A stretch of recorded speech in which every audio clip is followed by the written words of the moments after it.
Aloha and welcome to the Nisei Veterans Memorial Center's An Afternoon with the Author. I'm your host, Deidre Teagarden, and we're so thrilled to have all of you join us for our final Afternoon with the Author for 2021. It's another wonderful Maui afternoon, and we will be talking story today with Judy Mundle about her fantastic book, The Block Manager. We do have a few signed copies of the book left at our gift shop. So if you're interested, please let me know. Before I introduce our speaker, just a few housekeeping items for those who are new. We love taking your questions, so please feel free to type in your questions as they come to you in that little question and answer box at the bottom left of your screen. If you decide not to ask a question or a question comes to you after the talk, go ahead and email those to me. Our speaker has said she loves chatting with people and is happy to answer questions after the fact as well. This is being recorded and will be available on our Nisei Veterans Memorial Center YouTube channel in about a week. So we encourage you to go there and check out some of the other talks that we've done throughout the year. And of course, if you are new to the Nisei Veterans Memorial Center, please visit our website at nvmc.org. Now, without further ado, it gives me great pleasure to introduce our speaker today, Ms. Judy Mundle. Judy Mundle grew up listening to the best storyteller she has ever known, her grandfather. She's been carrying on his legacy as a storyteller ever since. Over the years, she has introduced Janet's story to many others. In order to honor her friend, Judy has taken her storytelling to pen and paper to memorialize Janet's life in The Block Manager.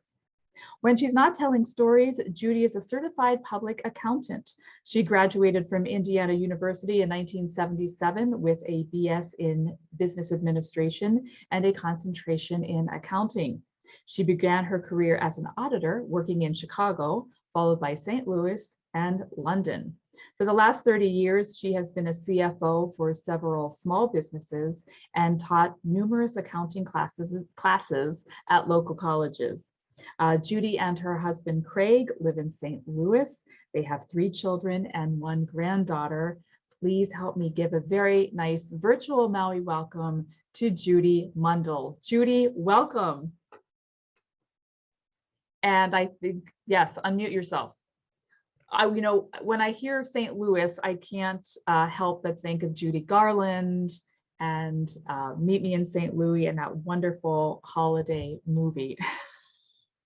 It really is. And it's an era gone by, that's for sure. It sure is. Thank you so much for being with us today. And I know it's my pleasure. We have so much to cover. I want to just jump right into it. And you're calling in from Missouri, and I just got to ask you, how's the weather? It's a little bit cold over here in Maui today. I think when I woke up, it was about 68 degrees. Oh, well, take 30 degrees off that, and that's about what it is here, about 38.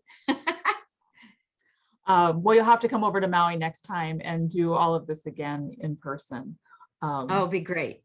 Okay, so like I said, I want to jump right in and talk a little bit about your background and in writing this book, The Block Manager. How did you meet Janet, who is the individual? So in 1975, I started an internship at a local, very small company. And my desk assignment was right next to Jan's. And so on occasion, then we ended up working together. And the more we talked, at that moment in time, I didn't know anything about Japanese internment camps. I had gone through college. I had all of my education. I had never been told about them. And so slowly but surely, I learned a little bit. But at that time, Jan, who was in her 50s, had not gotten a driver's license. So I figured out proximity. It wasn't that much out of my way. So I started driving her back and forth. And, when you spend time with somebody in the car, how you get to know them. And it never occurred to us, people have asked me this question, it never occurred to us that we shouldn't be friends because there was the age gap between us. We just really were friends. She enjoyed hearing stories about my college experiences. And I was absolutely glued to her stories about World War II. And she started teaching me Japanese cooking, and we just were friends. And it's a story of admiration, respect, and that's basically how it all transpired. And then the following year I got the same assignment again, so we ended up really only working together 2 years. So Really? yeah. And but we were fast friends, and S- off from there. Go ahead. So what really made you put her story, pen to paper? Was it right away, So or? over the years, I knew the milestones in the book. I knew all of those milestones over the years, and I would just, I would constantly be asking her more questions, and just it just was so fascinating to me. Let's put it that way. And so I started when I had children. Jan was show and tell. She went to school with them. She always gave freely of her time. Anybody who asked her if it was a grade school or a high school or a college, there are lots of recordings of her out there, um, telling her Talking about story. internment. Right. And it really had never occurred to me to write a book, other than I would say to her, Jan, we've got to get your story down. We've just got to do this. And she just laughed. She said, oh, I've told it so many times. And so the real moment in time was when she turned 95 years young. And I took her out to lunch, her favorite restaurant for lunch, and which was a Manchurian restaurant. And we're sitting there, and she starts telling me about renewing her driver's license, which, by the way, at age 60, she got her first driver's license. So that was awesome. But anyway, so at age 95, she's renewing her driver's license. And the clerk in the Department of Motor Vehicles said, I'll see you in 3 years. And she looked at the clerk and said, do you know how old I am? And the clerk says, well, you look awfully good. I think I'll see you in 3 years. And when she told me that story, I just froze, because she was still in such excellent health, living alone and raking her yard and doing all of these normal things that everybody in life does. But it really did hit me at that moment that she really was 95. And I just sort of blurted it out. I really hadn't even thought about it. And I said, Jan, what would you think of me writing your story? Because literally, I could back up just a tad there. My youngest had just gone off to college. And so I was sort of had time on my hands. And also, Jan had taken a couple trips with me up to take something to my son. And so we had been chatting in the car along the way too. And so I just sort of blurted it out, and her reaction was, wee. So anybody who knew her personally, knows that we. And so I said, well, let's just do it. Let's just do it. And so that's how it started. And you are not Japanese American. No. No. And so, how did it that work? feel? Yeah, how did it work? So there were definitely times that I felt inadequate. And I remember introducing her to my dentist, who's Japanese, who very much wanted to meet her. And they had such a beautiful instant connection.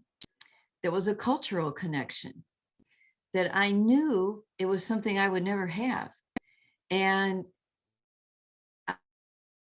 I commented on it. I admired it.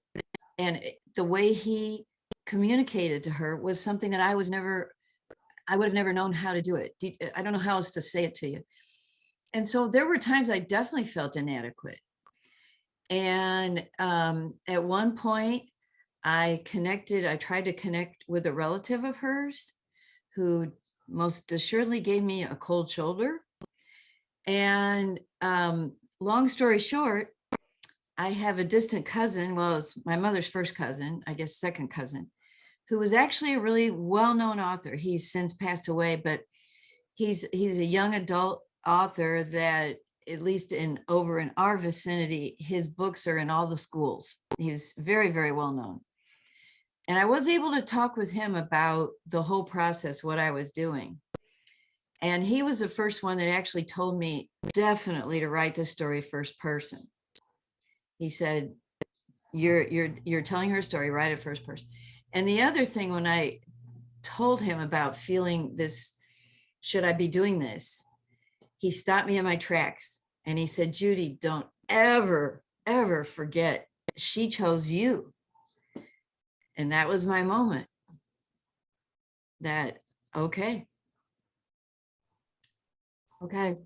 And we're so glad you did. I know you put together a beautiful PowerPoint, which I'm going to try to pull up here in just a moment. I want to start off talking about the book, quoting the very last line in the epilogue where she says, and I'm paraphrasing, but over the years, I've shared many stories and answered many questions, but I knew it was not the whole story. Now it's all here, my American story. And I think that speaks to, you know, she picking you to write this story, but also the fact that this is a very uniquely American story. And maybe you can give a little synopsis of the book as I try to pull up this PowerPoint. That's a challenge right there. Well, I mean, yeah. the family was interned. I mean, just everything she went through is amazing. Yeah.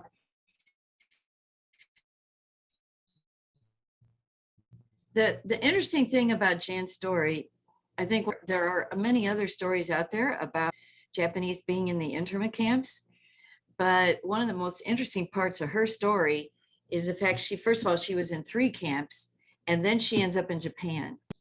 And so I think that makes her story kind of even more different and unusual. And it looks like we're ready to rock and roll here. But I would describe Jan as very proud Nisei. And we spent a lot of time discussing the fact that there were Nisei and the Issei, because the Nisei were more Americanized. They were more the Americans, whereas their Japanese parents were more Japanese. And they wanted to keep their Japanese culture, even though they were now living in America. So that was very interesting.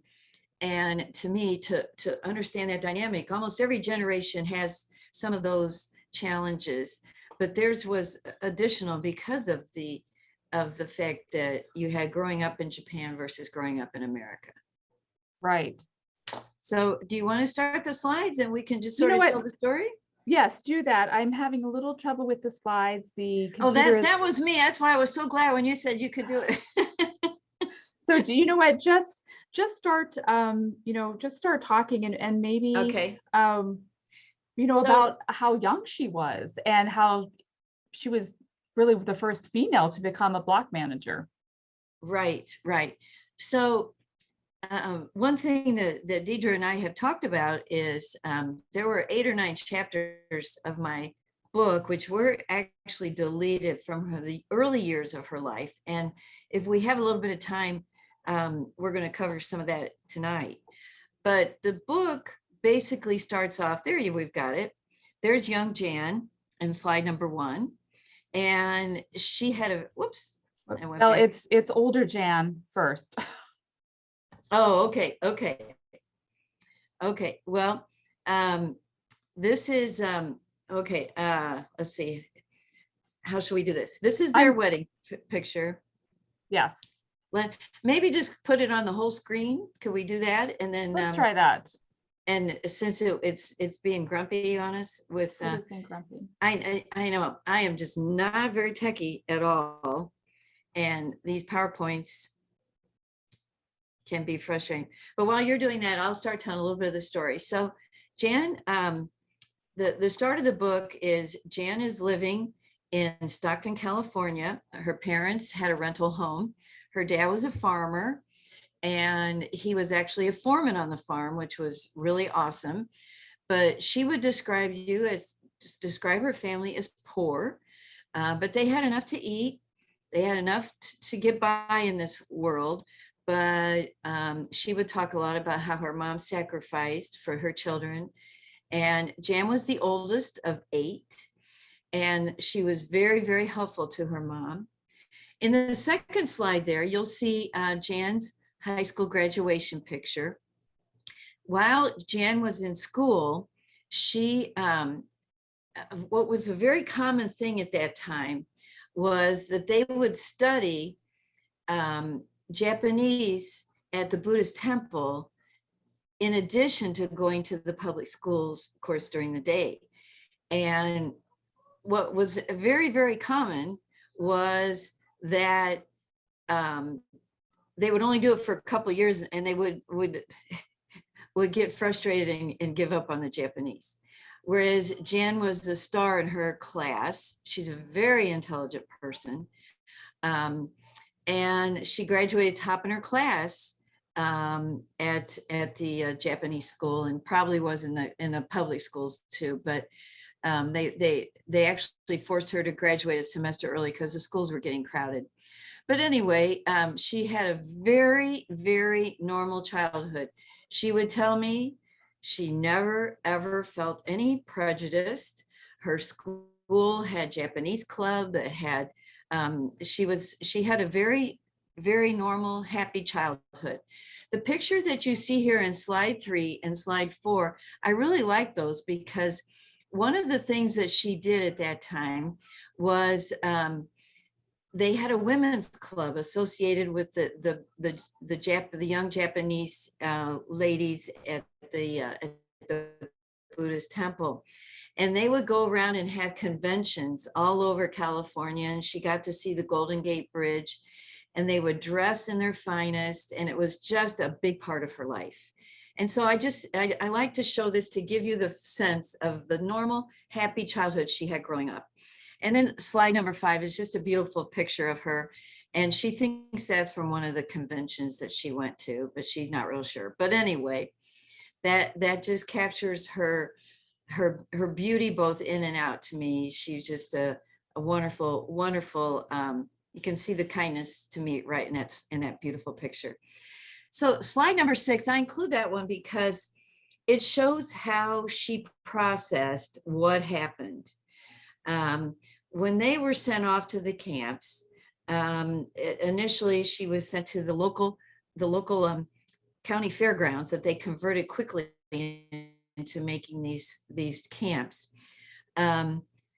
She calls it the relocation section. This is her scrapbook. And a lot of these pictures, I just took pictures of her pictures in her scrapbook. But it just can give you the sense that she, this was what happened next. I was relocated. And in slide number 7 and 8, these are pictures from the camp. And this is actually from the second camp she was in, which was in, once they got everybody moved from the government had what they call the Wartime Civilian Control Organization, something like that, WCCA. They moved all the Japanese out of their homes into these local situations, which were considered to be temporary. And then they opened 10 permanent camps. And so in her case, being from California, she ended up being sent all the way to Southern Arkansas. And so these pictures on this row, 7, 8, and 9, are from Camp Roar in Southern Arkansas. So along the way, she got acquainted with a gentleman Ray, and he was quite smitten with her. And he came from a very prominent family in Japan. He had only been in America for a year or so. He was considered a Kibe. He was actually born in America, but had lived his whole life in Japan. And so inside the camps, they typically, most people had a job. The government paid them a small wage, and he was a fireman. And so that's a picture of him. So to get back to Jan here on slide number 10, she was appointed to be a block manager. And they needed these block managers to communicate because, as I'm sure you can understand, a lot of the Issei didn't necessarily speak English that well. And so they were looking for people who could take care of the communication between the authorities and the internees. And Jan was assigned this role. There's another whole backstory on that one. Everything has a little bit of a story, but how they knew she was fluent in Japanese. She had actually been acquainted with the FBI. But anyway, so she was assigned from the get-go, the only woman, 22 years old, and she's told about between 200 and 250 people that she had to communicate all of the official information from the I guess you would say the management of the camp. She was supposed to stop quarrels. I mean, it was a burden. And every night she had to do a bed check, which was, I'm sure, no fun. Along the way, she got acquainted with Ray, and she thought they were friends. And out of the blue, he proposed marriage. And it's kind of a cute story because when she went and told her parents, they told her, no, you should not marry this man because he is from a prominent family in Japan and you are from a poor family. And that's not a good mix. If you would ever end up in Japan with him, you would not know any of his ways and you would be ridiculed. So she went and told him no, and he just wouldn't give up. And it's just the cutest darn story. And he just kept hanging around. And meanwhile, a lot of the young ladies in the camps were definitely flirting with him, were definitely trying to gain his attention, but he would have none of it.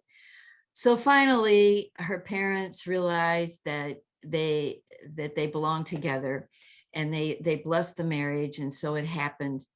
And they got married in camp. And you can see in slide number 12, how she had a black dress on because that was her nicest dress that she had in the camp. And he managed to get her a corsage. He ordered her a ring through a Sears catalog, and they were married. And they had a reception in the in the dining hall.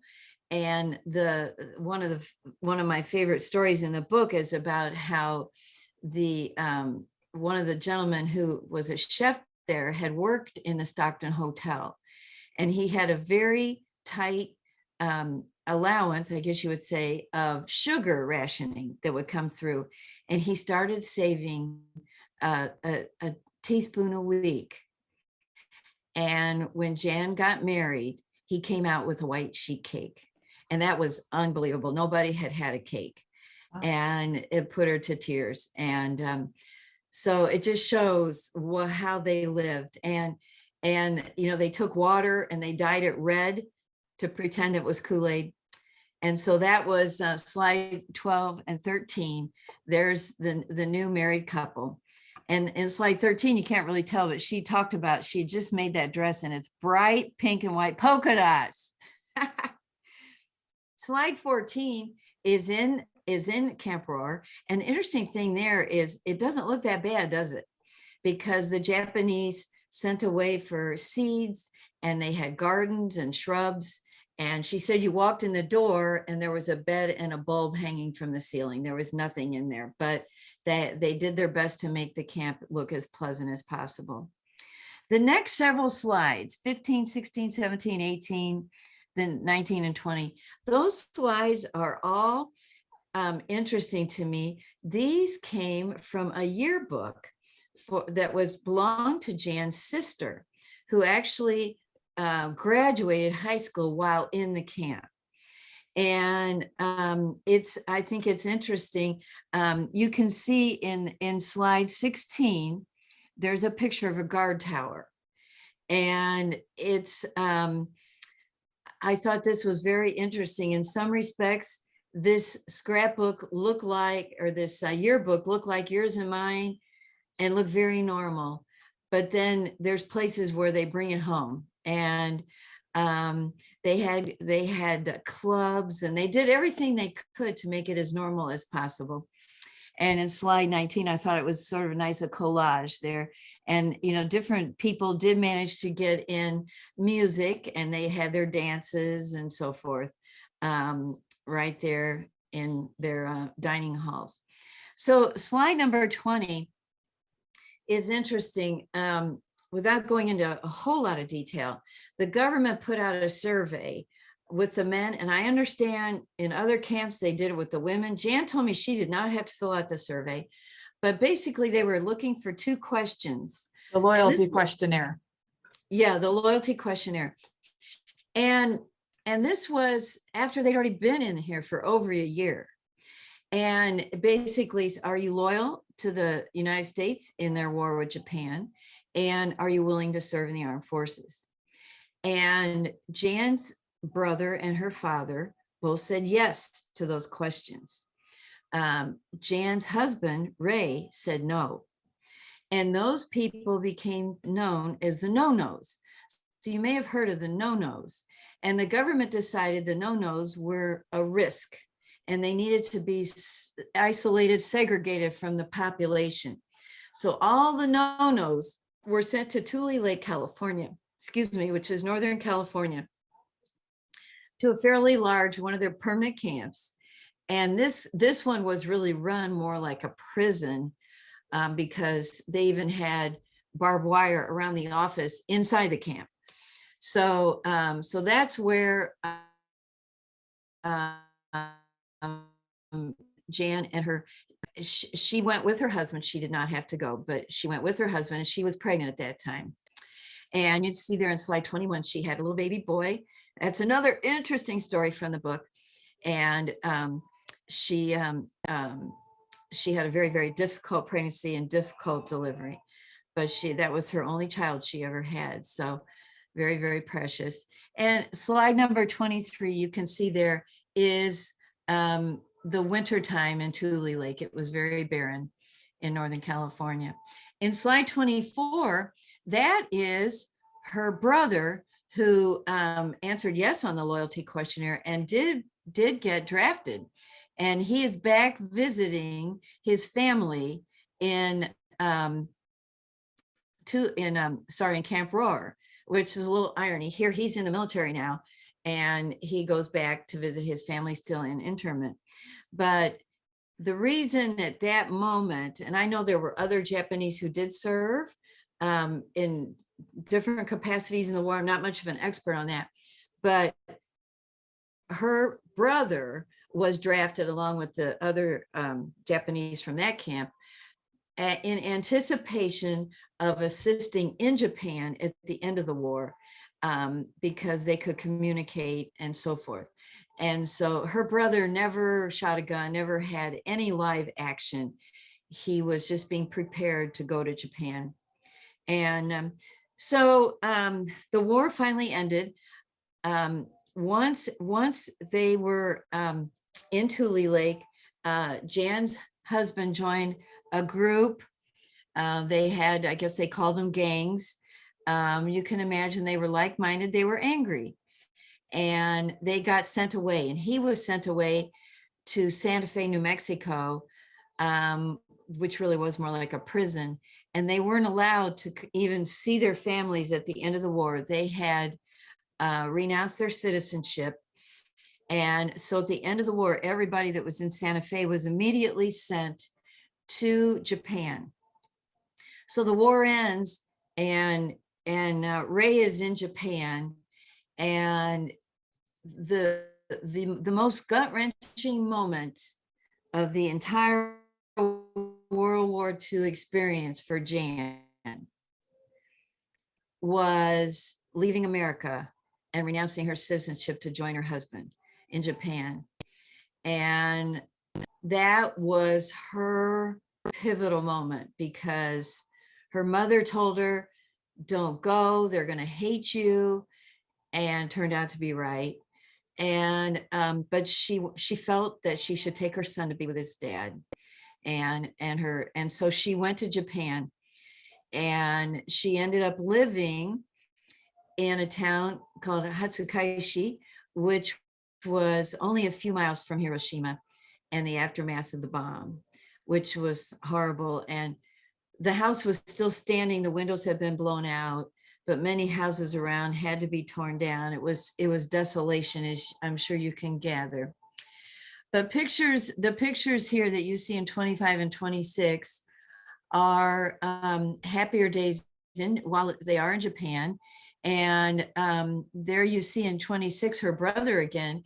And when he was sent over by the military, he fell in love with a local Japanese lady that he met in Tokyo, and he's remained in Japan all his life.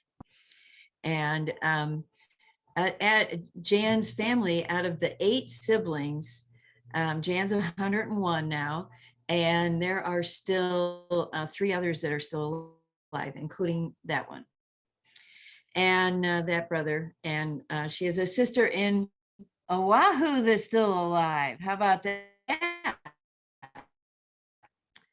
And so anyway, but one thing I can tell everybody, the next slide almost brought a tear to my eye, because when I saw it in her book, in her scrapbook, it tells it all, that she couldn't wait to come home to America. And there it says, homeward bound for the USA. And she missed her family, she missed America. And she finally stood up for herself, and she was able to get her passport reinstated. And the next slide, 28, that's a very sad moment for her. That was a hard moment for her, because her husband was declined on his passport being reinstated. And she didn't know if it was because he got in trouble with his gangs that he had been affiliated with. But I think probably more likely was he had contracted tuberculosis, and it was in remission. But anyway, so she went ahead and came back to America, thinking that he would be back in a few months, and it turned out to be 8 years. So that was a long time. And in picture 29 and 30, that's Jan now living with her family back here in St. Louis, where her family had settled. And that's one of the beautiful stories in the book. I won't go into it right now because we're a little tight on time, but her family settled in St. Louis and remained there. We're very happy. And in slide 31, that's the Jan that I met right there. And that's her and her husband, middle-aged.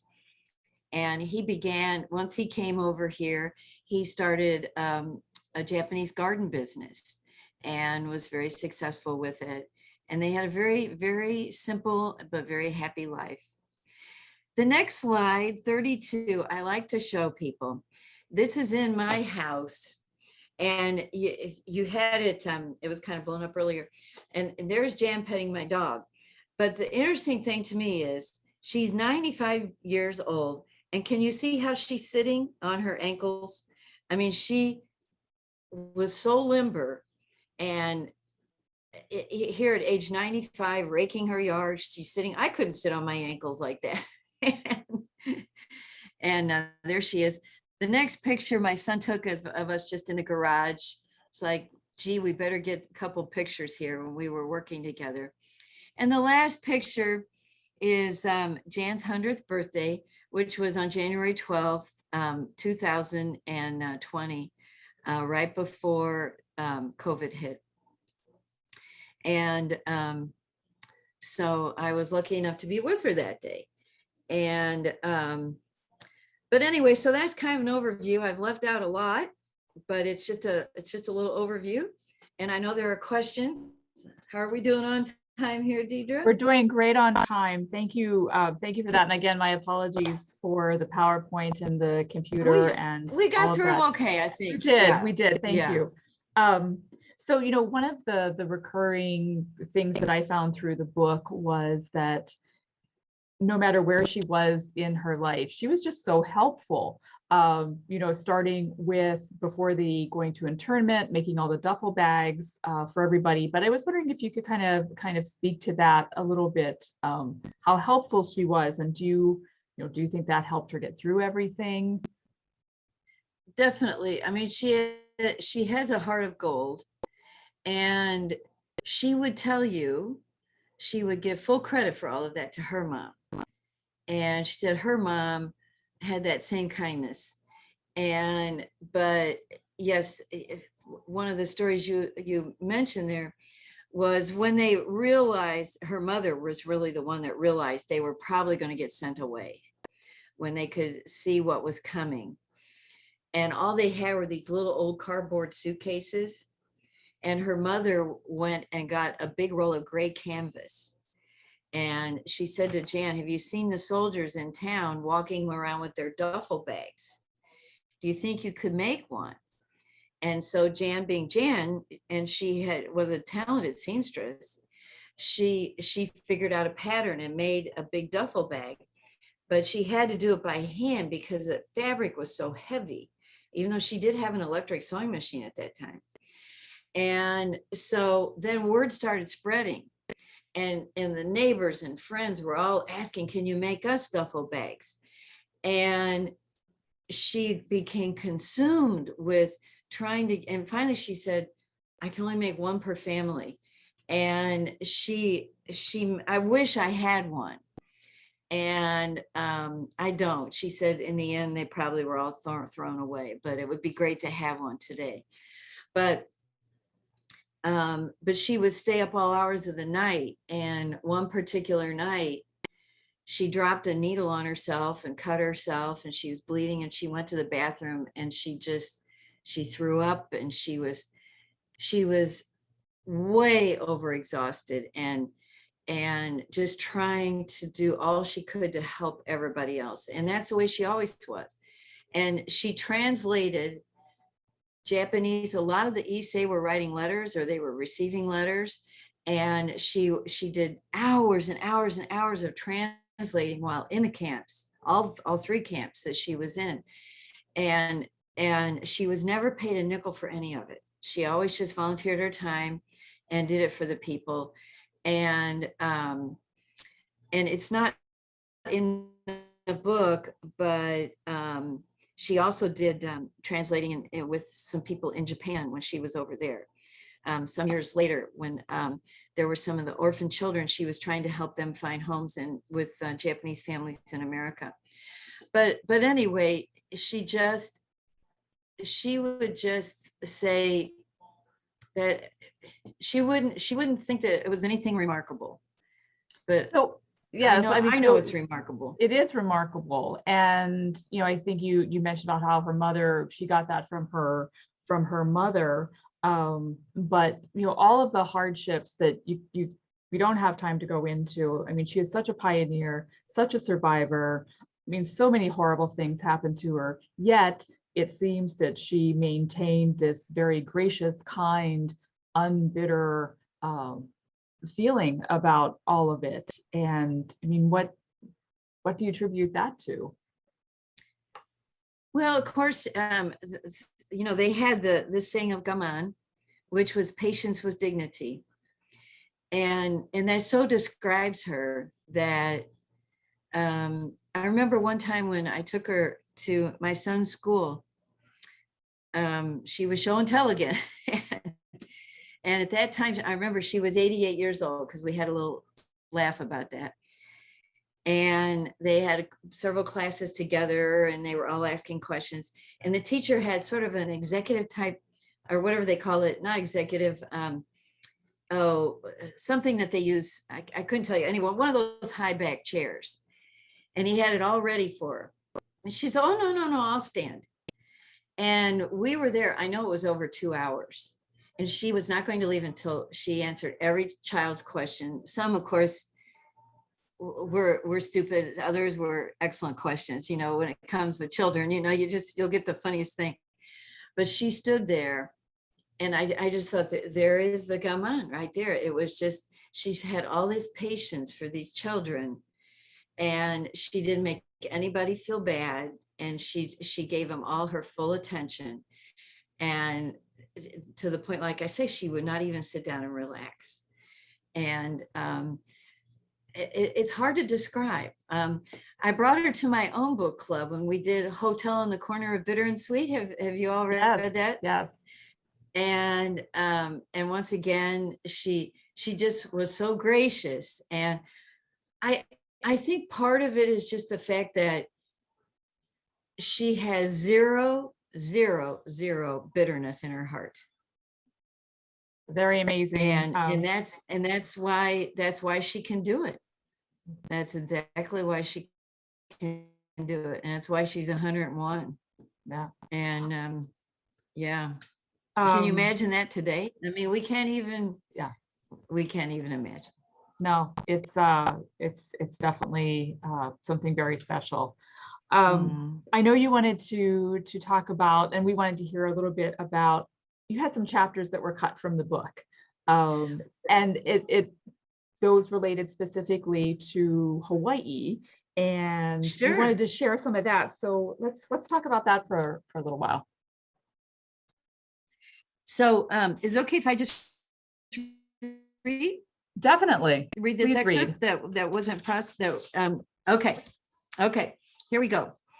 I entered the world on January 20, 1920, as an American citizen born of loving and courageous Japanese immigrant parents who prepared me well for coping with the untold turmoil I was destined for when the United States became engulfed in World War II.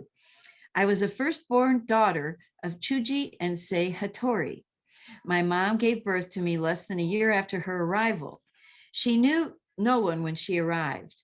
I wondered later in my life how scared she must have been to be delivering a baby. She was alone in America with no family except for her new husband, whom she married just 10 months earlier. I asked Mom many years later how her delivery by a midwife, which was the custom of the day, went. She told me it wasn't easy, but otherwise as expected and without any significant complication. Little did she know just then her new baby daughter was only the first of 8 children she would bring into the world. All her children would survive childbirth and live to adulthood, a huge accomplishment for that time. Judy left everyone, her parents, siblings, friends, and life, not knowing what waited for her in America. She left Japan on a boat sailing for San Francisco, destined for an arranged marriage in the US. This was coordinated with her family from the small town of Saori, Japan, and her future husband's family from the town of Shinoda, both near the city of Nagoya. These Japanese towns were nestled in and around expansive rice paddies. Chuji was distantly related to Sei, which was not considered an impediment to marriage. For my mom, she was clearly marrying up in class, as Sei was from a more prominent family in Japan. In Japanese culture, it was customary to marry someone of your status in life. My mom was eager to marry this man of the Hattori family for what surely would be a better life, and one blessed by both of their families in Japan. They both saw a blurry old photo of each other, but never met until Mom walked down the gangway of the ship onto the pier in San Francisco. The women coming to America in this way were known as picture brides. I'm not sure it occurred to her what a risk she was taking to accept the marriage proposal. She told me later how excited she was to get on the big ship on its way to her promising new life. Everyone told her how lucky she was to be going to America to marry this wonderful Japanese man. I would think of the story of how Mom and Pop met in this manner when years later she strongly protested my marriage to a Japanese man of a certain means far exceeding mine. My mom was a woman full of energetic spirit, and I can only imagine her big smile as she boarded the ship for a new life. She did not know at that moment she would never see her family again. She was leaving a life of minimal existence, but full of love and family for the promise of something much better. Since Chuji came from a poor family, she was not afraid of what the future held, and she had the security of knowing she was betrothed. Pop left his native Japan many years earlier to escape being drafted into military service. Pop was born in 1885 and came from a family in Japan which owned a successful business renting farming and other equipment. The equipment was not automatic, but was vital to the local farmers. Pop's customary path of life would have been to join the successful family farm business. Pop's grandfather was the head man of their village and was considered to be a Buddhist minister, living in a fine home on raised ground. Further, Pop was lucky to be of the Hattori surname and was distantly related to other prosperous Hattoris. Were it not for the impending draft, Pop surely would have enjoyed a successful life in Japan. Just about the time Pop was born, the Japanese Meiji government, Meiji, allowed Japanese citizens to leave Japan to work on plantations in Hawaii. Hawaii at this time was still a monarchy, primarily controlled by American plantation owners who farmed sugarcane, coffee, and pineapple on sprawling estates. Many native Hawaiians fled the country or succumbed to disease brought by the American and European missionaries. Thousands of Japanese came to Hawaii looking for work on the plantations as indentured workers in exchange for their passage. In 1900, Hawaii became a territory of the United States and therefore obliged to follow US law. I'm not sure exactly what year Pop left Japan, but I believe it was around 1905. He came to Hawaii looking for work on a sugarcane plantation. Pop was looking for more than a job.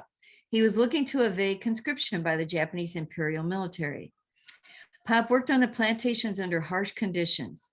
In 1908, Japanese workers staged protests against the long hours, low wages, and extreme conditions. While Pop was not a part of this strike, he was part of the surge of Japanese men who left Hawaii for California in the next few years. About 140,000 Japanese men came to America in this wave, becoming the first large group of Japanese immigrants reaching the mainland. The Japanese men who came to America around the same years as Pop were industrious and hardworking.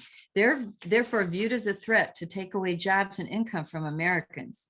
This resulted in many anti-Japanese laws being passed in America and California in the first 2 decades of the 20th century. In 1913, California enacted the Alien Land Law. Only US citizens could own land, which meant the Japanese immigrants working feverishly to farm and save, as did Pop, worked endlessly with no hope of ever owning any land. The law was passed as American legislatures knew the Japanese in California were excellent farmers and feared this group of immigrants would pool their resources to purchase farmland. This made the Japanese threats to the Caucasian farmers. This law and others only applied to the immigrants populating the fertile land of California, not Japanese born in America. The American Federation of Labor refused to let Japanese men join their union. The Alien Land Law was challenged all the way to the Supreme Court in 1922. The ruling concluded naturalized citizens were limited to whites and African Americans. Meanwhile, immigrants from Europe were coming in droves to America through Ellis Island, yet the Chinese and Japanese were the least desirables. These immigrants would never be citizens. Their legal status in 1922 was below the Caucasian and African Americans. However, at least the laws did stipulate the children of the Japanese and Chinese immigrants born in the US to be US citizens. The Japanese lobbied to continue the immigration of Japanese at this time, thereby allowing the flow of the women to become the instant brides for the Japanese immigrant men. Ultimately, the US passed the Immigration Act of 1924, stopping all new immigration from Japan. This law remained in effect until the Immigration and Nationality Act of 1965. Pop found a plot of ground to lease on Bacon Island, number 2, in the San Joaquin River, just outside the city of Stockton, California, knowing no matter how hard he worked and saved, he would never be allowed to own this land. Okay, I know I don't want to talk too long here. So he had a small orchard on his property. As he was now past 30 years old and felt settled enough to raise a family after being away from home for many years, he wrote home to Japan and asked his family to find him a wife. And so it was that my mom arrived in America. She was born in 1897, 12 years younger than Pop, which was part of the consideration for her as a suitable wife for him. They were both born in the year of the rooster. While my parents did not know each other, they did have a common language and a common culture, which was a great familiarity for both of them.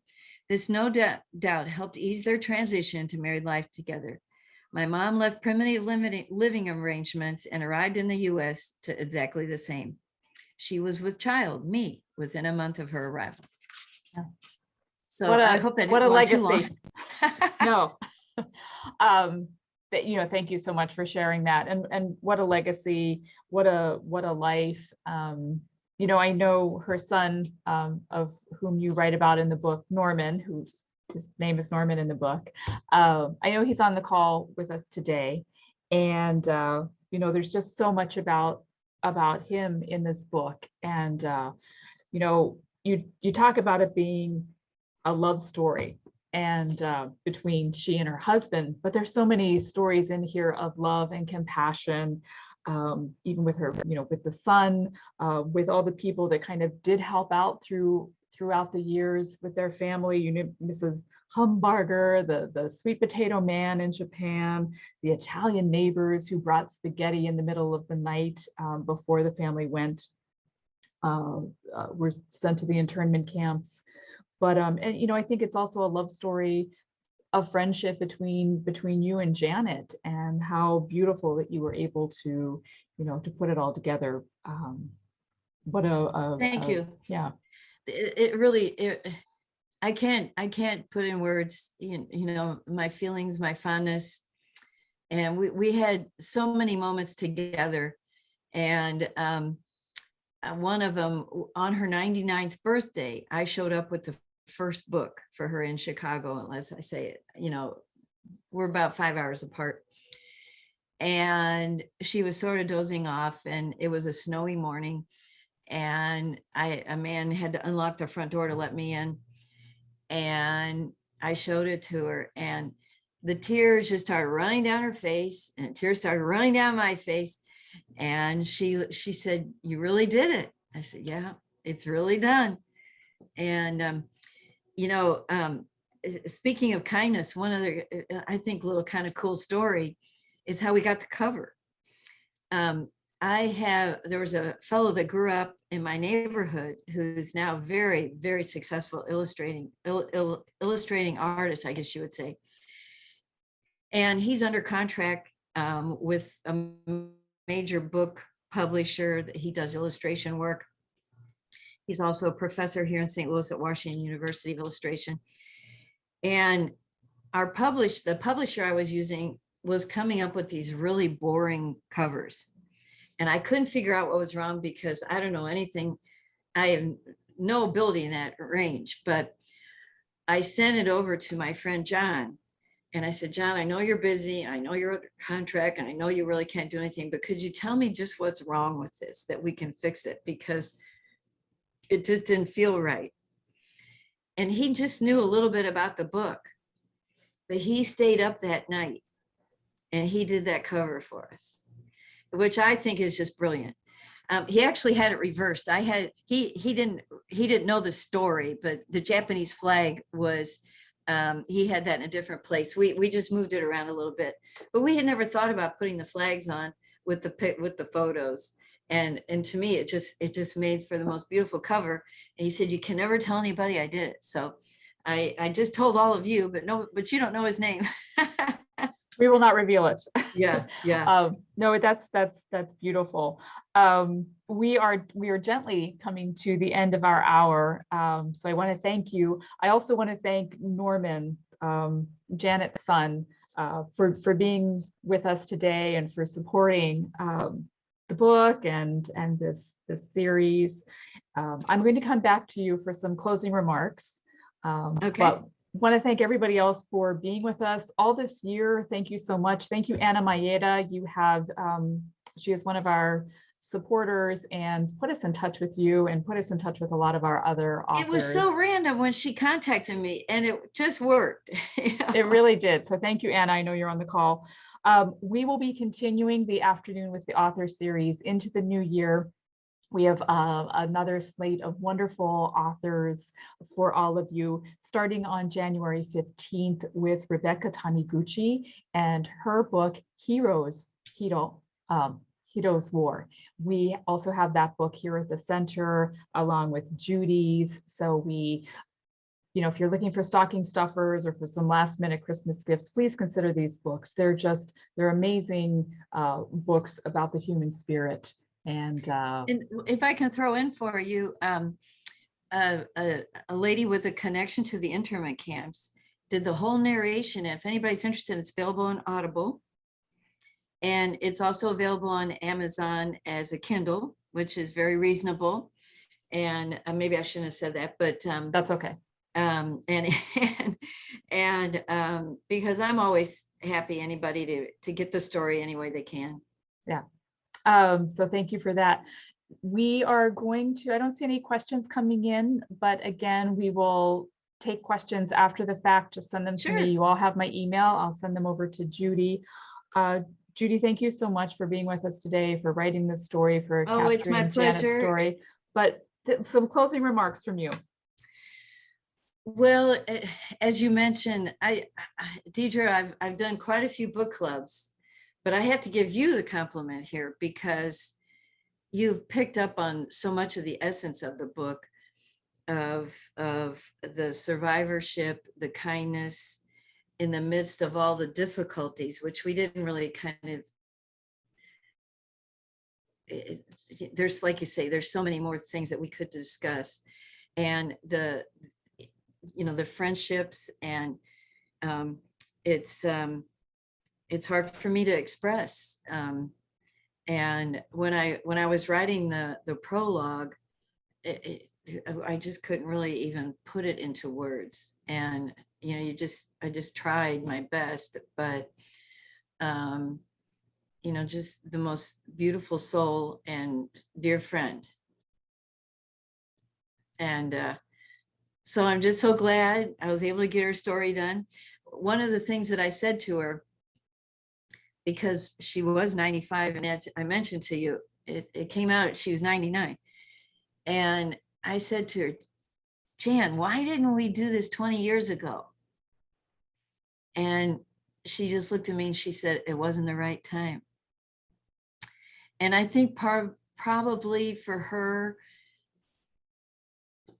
she probably meant it for both of us, because I think she needed those to be way up in years before she was really interested in telling the personal part of her story.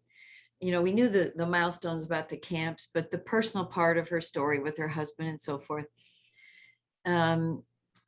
Because that's one thing I've noticed from her friends. Well, I didn't know that. I didn't know that about, the personal side. And so I think at 95, she thought, I might as well tell it. And so anyway, so that was part of it. And I just saw Jan's son last weekend, and she's now in hospice, and it's a really hard time for him as well right now. And we just love her so much. And I wish I could be with him more. I'd be there every day if I could, but I live in a different city, and I just tell him to give her my love, and he knows that. Yeah, he knows that. Well, we all send our love and our appreciation for her sharing the story with you and for you writing it. Thank you so much. We wish all of you a very happy holiday season.